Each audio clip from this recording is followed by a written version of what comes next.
नमस्कार दोस्तों, मैं हूं प्रसन्न मिश्रा और स्वागत है आपका द हिंदू के दैनिक हिंदी अनुवाद में। तो दोस्तों, आज तारीख है 23 मार्च 2017। तो चलिए शुरू करते हैं। तो दोस्तों, पहली खबर है कि 4 dead after terror attack outside UK parliament, यानी कि यूके की संसद के बाहर हुए आतंकी हमले में 4 लोगों की मृत्यु हो गई है। तो ये जो यूके का हमला है तो ये वहाँ की संसद के बाहर हुआ।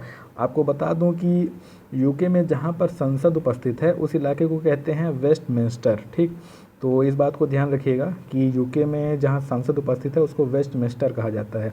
इसीलिए क्या है कि यूके का जो पूरा सरकार का संरचनात्मक स्वरूप है उसको वेस्टमिंस्टर स्वरूप भी कहते हैं। तो वेस्टमिंस्टर जो है तो सिर्फ उस इलाके का नाम नहीं रह गया है, ये बहुत सारे अन्य विशेषणों से भी युक्त हो गया है। ठीक, ऐसा ही जो रूस में मॉस्को में केंद्र है जहाँ पर सारे सरकारी संस्थान उपस्थित हैं उसको कहते हैं क्रेमलिन। तो अगर क्रेमलिन कहीं पर लिखा है तो क्रेमलिन का मतलब है मॉस्को। ठीक, तो ऐसे ही जैसे दिल्ली में जो इलाका है जहाँ पे सब कुछ उपस्थित है सारे सरकारी संस्थान उसको कहते हैं लुटियंस। तो ये जो सारे इलाके हैं तो मुख्य केंद्रीय इलाके हैं। तो है क्या कि यहाँ पर जो वेस्टमिंस्टर है तो वहाँ तक जाने के लिए थेम्स नदी पार करनी पड़ती है, उसी पे एक ब्रिज बना है, उसी को बोलते हैं वेस्टमिंस्टर ब्रिज। तो वेस्टमिंस्टर ब्रिज पे ही सबसे पहले कार से एक हमला हुआ जिसमें कि एक व्यक्ति ने कई सारे लोगों पे कार चढ़ा दी, तो जिसमें 2-3 लोगों की मृत्यु हो गई और 20-25 लोग घायल हो गए। और उसके अलावा एक अन्य व्यक्ति ने चाकू से हमला करके एक पुलिस अधिकारी की हत्या कर दी। तो यहाँ पर उसे टेरर अटैक यानी कि आतंकवादी हमले की संज्ञा दी गई है, क्योंकि अभी तक किसी ने क्लेम नहीं किया है, जिम्मेदारी नहीं ली है किसी संगठन ने कि हमला किसके द्वारा किया गया है। आमतौर पे आतंकवादी संगठन इसकी जिम्मेदारी लेते हैं, तो हो सकता है कि 1 या 2 दिन में कोई आतंकवादी संगठन इसकी जिम्मेदारी ले ले, तब और सही तरीके से स्पष्ट हो जाएगा कि किस उद्देश्य से ये हमला किया गया था।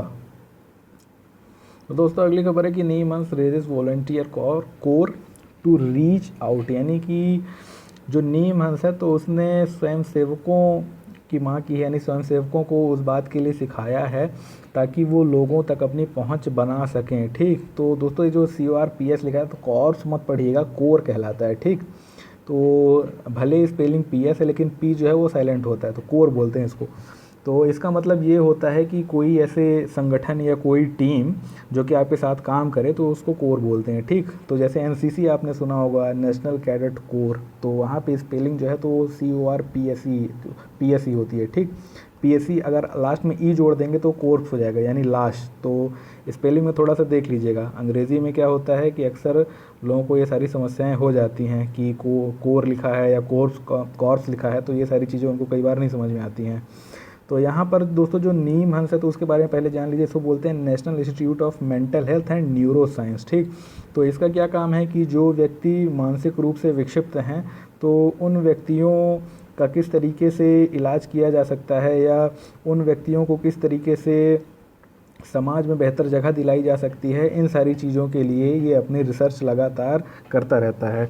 और साथ ही साथ देखा जाए तो जो मानसिक रूप से विक्षिप्त व्यक्ति या ऐसे मानसिक रूप से कमज़ोर व्यक्ति होते हैं तो उनका जो स्वास्थ्य वगैरह है, उनका मानसिक स्वास्थ्य वगैरह जो है तो वो किस तरीके से सुधारा जा सकता है, उस पे इसका काफ़ी ज़्यादा अभी तक भारत में योगदान रहा है।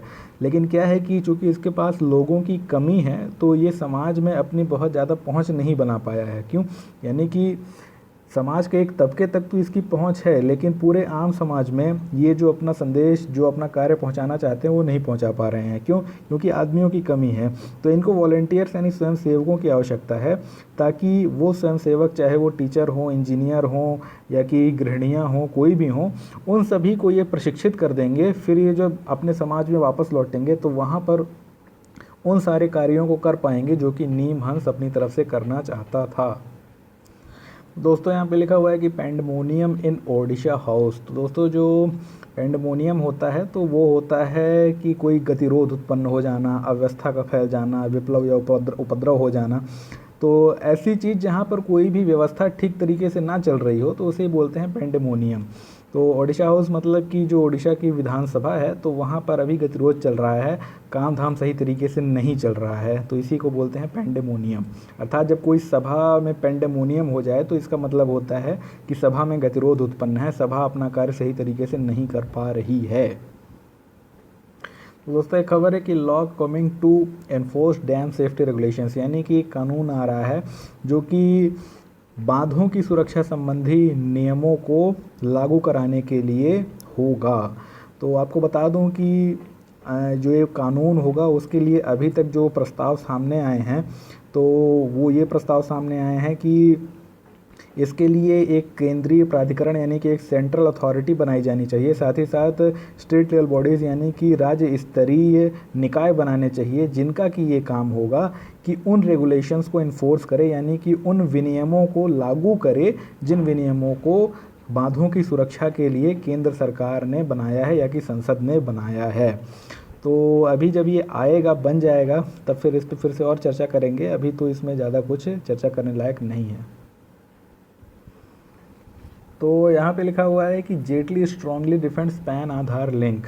तो मैंने अभी जो 22 तारीख के अखबार में आपको खबर बताई थी कि आधार के साथ इस बार पैन कार्ड को लिंक कर दिया जाएगा, यानी कि आप जब आईटी रिटर्न अपना जमा करेंगे तो वहाँ पे आधार नंबर देना अनिवार्य होगा और साथ ही साथ नया पैन कार्ड लेने के लिए भी आधार अनिवार्य होगा।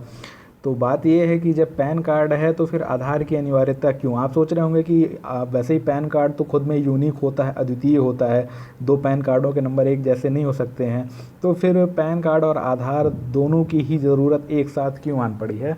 तो उसके पीछे जो अरुण जेटली ने तर्क दिया है वो सुन के थोड़ा सा आपको अजीब लगेगा, लेकिन वो सत्य है।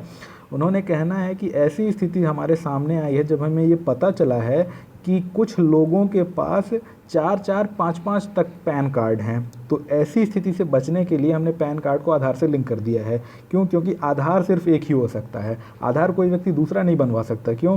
क्योंकि जैसे ही वो अपने फिंगरप्रिंट देगा और अपना आँखों का रेटिना का देगा तो उससे तुरंत तो पकड़ में आ जाएगा कि इसका पहले आधार बन चुका है कि नहीं बन चुका है। ठीक, जबकि पैन कार्ड में क्या है कि शायद उनके पास ऐसा कोई खास डाटाबेस नहीं होता है, और डाटाबेस होता भी है तो शायद मैचिंग का कोई ऐसा प्रोसेस नहीं होता होगा कि पैन कार्ड दोबारा ना बन पाए। अगर होता तो एक व्यक्ति का कैसे 5-5 पैन कार्ड तक बन जाता। तो यहाँ पे लिखा हुआ है कि that one citizen has up to 5 PAN cards, यानी कि एक व्यक्ति के पास तो 5 तक पैन कार्ड थे, 5 पैन कार्ड थे।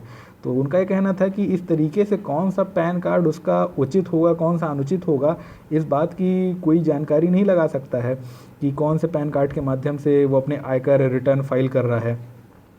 तो उनका ये कहना था कि अब जब एक आधार नंबर होगा तो उसके साथ एक ही पैन कार्ड नंबर जोड़ा जा सकेगा और उसी को उस व्यक्ति का अधिकृत पैन कार्ड नंबर माना जाएगा और अन्य कार्डों के नंबर शायद कैंसिल कर दिए जाएं। तो लिखा हुआ है कि Turkish activist fear Erdogan will seek action, यानी कि जो तुर्क आंदोलनकारी हैं उस बात के लिए भयभीत हैं कि शायद एर्दोगान उन पे कोई कार्यवाही करेंगे। तो ये पूरा मामला क्या है, आपको बता दूं कि जो तुर्की के राष्ट्रपति हैं रेसेप तय्यिप एर्दोगान, तो ये भारत आने वाले हैं, भारत यात्रा पे आने वाले हैं। अब क्या है कि जो इनकी भारत यात्रा होने वाली है तो ऐसे सभी लोग जो कि तुर्की में इनका विरोध किया करते थे और बाद में इनकी सत्ता आने पर वो तुर्की छोड़ के बाहरी देशों में भाग गए और कई सारे लोग उनमें से भारत में भी आकर के शरण लिए, तो वो जो सारे लोग हैं उनका कहना है कि भारत के साथ अगर एर्दोगान के संबंध बहुत बढ़ेंगे और भारत अगर उनसे बहुत ज़्यादा प्रभावित हो गया तो हो सकता है कि उनके ऊपर ये दबाव डाला जाए कि वो फिर से तुर्की वापस लौटें, जबकि वो तुर्की वापस नहीं लौटना चाहते हैं क्योंकि वो जानते हैं कि जैसे वो तुर्की वापस लौटेंगे तो उनको तुरंत गिरफ्तार करके उनके ऊपर कार्रवाई की जाएगी। क्योंकि उनका ये कहना था कि पहले से भी जो तुर्की का कॉन्सुलर ऑफिस है यानी कि जो वाणिज्यिक दूतावास है, तो जब वहाँ पर वो जाते हैं, जो भारत में खुले हुए हैं ऐसे दूतावास, जब वहाँ पर वो अपनी समस्याएं लेकर के जाते हैं तो वो समस्याओं का निराकरण नहीं करते हैं, उल्टे उनको ये सलाह देते हैं कि आप पहले तुर्की वापस जाइए, वहाँ अपना पूरा कंप्लीट पेपर वर्क कराइए, फिर उसके बाद भारत आइए, तब हम यहाँ पे आपकी समस्याओं का निराकरण करेंगे। तो है क्या कि उनका ये कहना था कि ये दरअसल पे हमको हरास करने की, हमको प्रताड़ित करने की साजिश है। वो चाहते हैं कि हम एक बार तुर्की जाएं, ठीक पेपर वर्क के नाम पर, और उसके बाद हमें वहाँ पे गिरफ़्तार कर लिया जाए।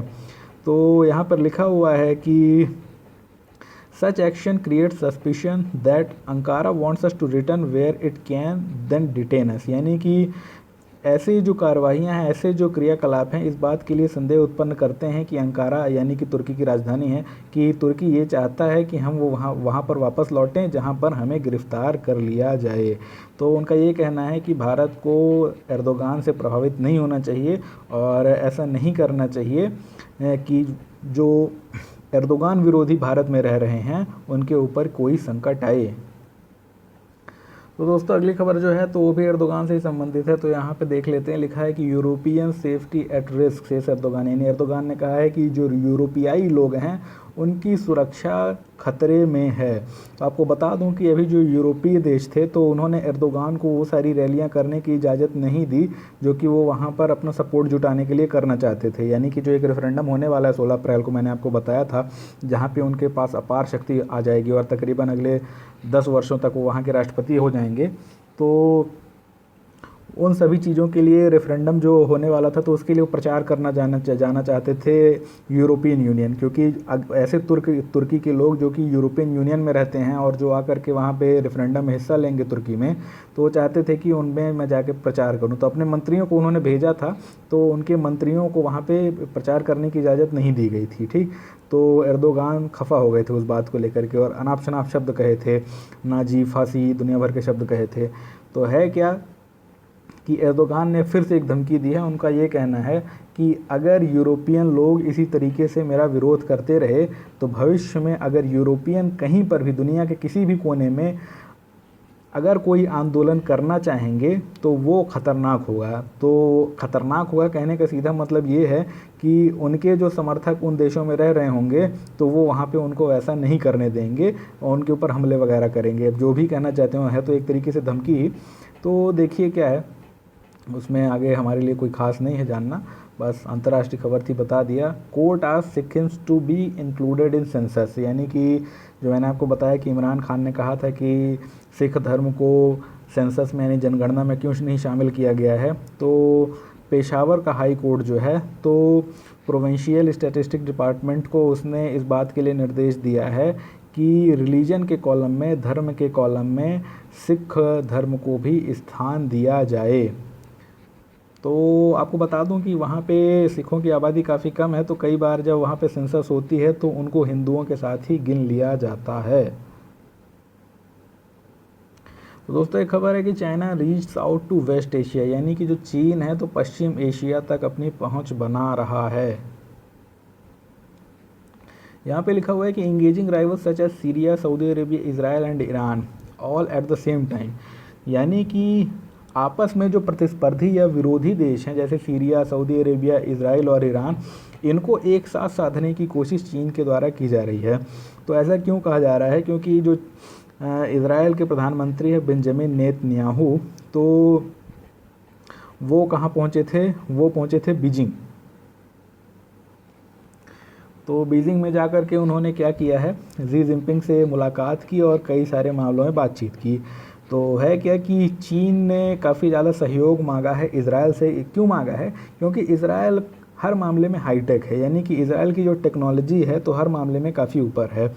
तो चीन ये कह रहा है कि हमारा जो मेड इन चाइना 2025 का प्लान है तो हम चाहते हैं कि उसमें ज़्यादा से ज़्यादा टेक्नोलॉजी का इस्तेमाल हम करें ताकि वैश्विक रूप से जो हाई एंड प्रोडक्ट्स बनते हैं या कि जो वैश्विक रूप से वस्तुएं और सेवाएं हम दे सकते हैं, हम उन सारी चीज़ों को कर सकें। ठीक, तो क्या है, उन सारी चीज़ों के लिए उन्होंने इजराइल की सहायता मांगी। तो जो इंटरनेट का खासकर उपयोग है, leveraging internet, big data and robotics, ये जो सारी चीज़ें हैं तो ये इजराइल की काफ़ी ज़्यादा उन्नत है। तो चीन ने कहा है कि हम चाहते हैं कि जो हमारी मैन्युफैक्चरिंग प्रक्रिया है यानी विनिर्माण की प्रक्रिया है, जिसमें कि हम अभी अपनी टेक्नोलॉजी उपयोग कर रहे हैं लेकिन वो उतनी एडवांस नहीं है, तो आप हमें उसमें एडवांस टेक्नोलॉजी दे दीजिए।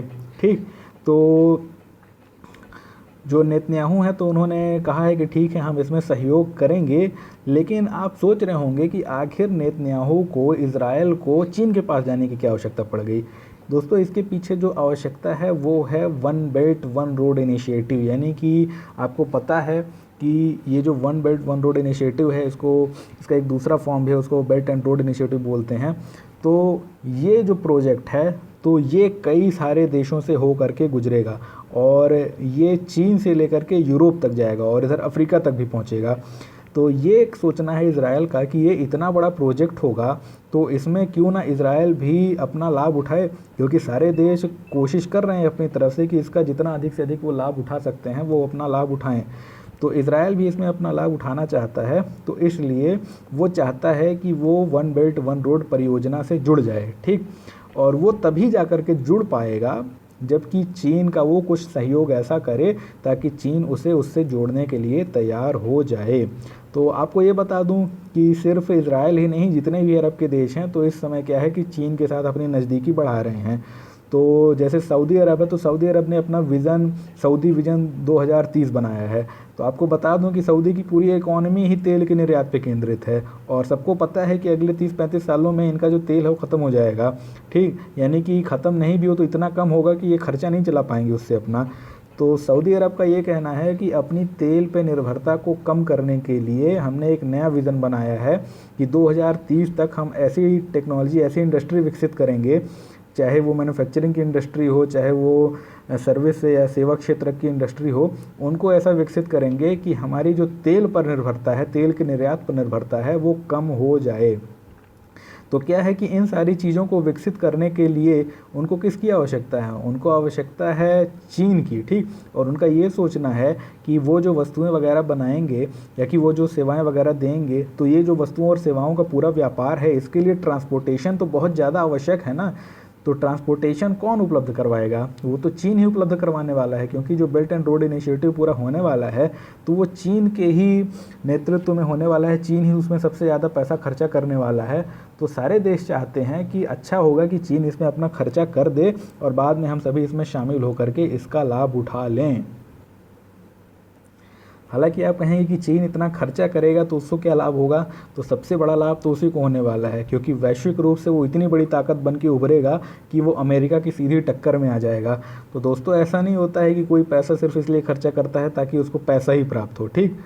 इसलिए नहीं करता है, इसलिए करता है कई बार कि वो जितना पैसा खर्च कर रहा है बदले में उसको उतनी ताकत प्राप्त हो। अमेरिका अरबों डॉलर खर्चा करता है, पाकिस्तान को ऐसे ही दे देता है कई बार अरबों डॉलर, ठीक। क्यों दे देता है? क्या पाकिस्तान से उसको कोई पैसे में रिटर्न मिल रहा है? कुछ नहीं मिल रहा, 5 पैसा नहीं मिलता।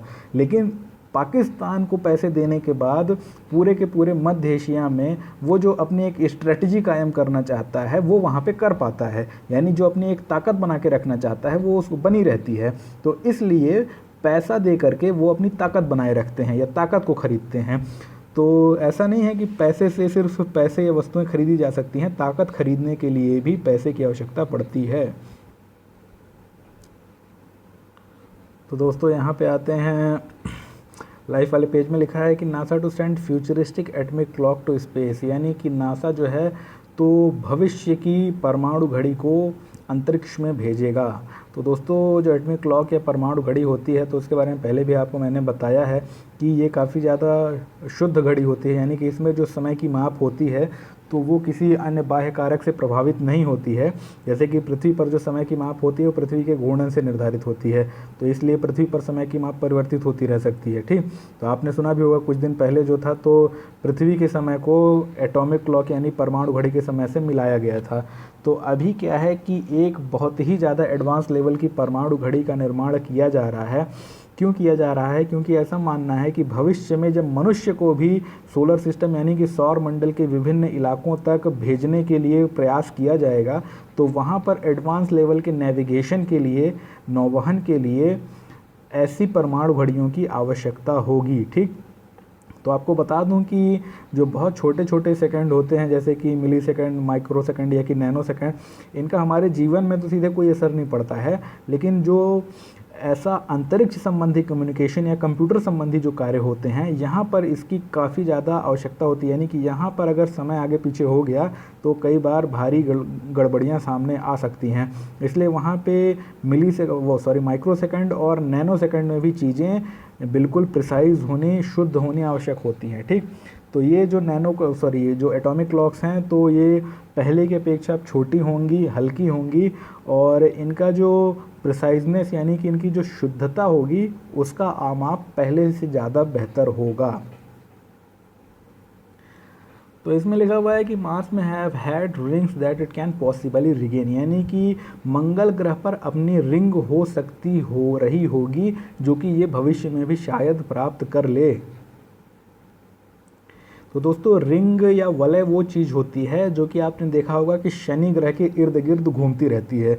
यानी किसी भी ग्रह के चारों तरफ जो छोटे छोटे धूल के कण या कि छोटे छोटे पत्थरों के जो कण होते हैं वो जो घूमते रहते हैं तो उनसे एक रिंग बन जाती है, एक वलय बन जाता है। ठीक, तो ये कहा जा रहा है कि जो मार्स है तो उसमें भी हो सकता है कि पहले कोई इस प्रकार का वलय रहा हो। तो उनका कहना था कि शायद तकरीबन 4.3 अरब साल पहले एक एस्टेरॉयड यानी कि एक धूमकेतु था जो कि आ करके मार्स से टकरा गया था। ठीक, और उस टकराने के बाद से ही जो मलबा उत्पन्न हुआ तो वो मलबा अंतरिक्ष में फैला और उससे वो रिंग कायम हुई, वो वलय कायम हुआ। ठीक, लेकिन धीरे धीरे वो जो वलय था तो वो फिर से क्या होता है कि मार्स के गुरुत्वाकर्षण के कारण लगातार मार्स की तरफ आने लगता है, खिंचने लगता है।